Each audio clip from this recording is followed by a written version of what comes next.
নিজে গান শোনা মানে নিজে গান শুনে বিনোদন পাওয়া মানে নিজের উপর জুলুম করা ছাড়া আর কিছুই নয়। ফেসবুকে গান পোস্ট করার মানেই হচ্ছে আরেকজনের উপর জুলুম চাপিয়ে দেওয়া।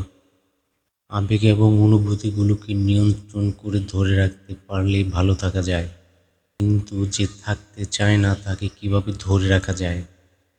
সে শত ভালোবাসা যত্ন পেয়েও একসময় চলে যায়।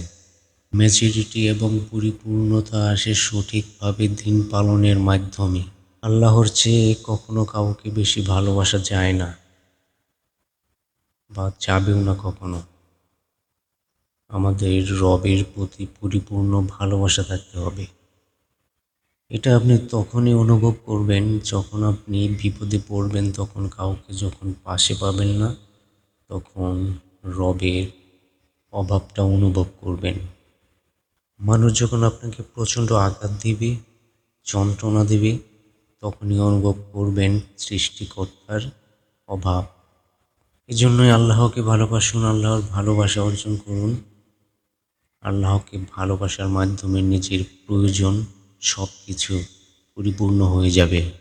যখন মন খারাপ থাকে, যখন নিজের মনটা অস্থির থাকে, নিজে বিপদে পড়েছেন, কোনো সাহায্য পান না, নিজে বিপদে পড়েছেন, কোনো উপকার করছে না কেউ, তখন অনুভব হয় আমাদের সৃষ্টিকর্তা আমাদের জন্য কতটা প্রয়োজনীয়, কতটা গুরুত্ব আমাদের সৃষ্টিকর্তা আমাদের জন্য।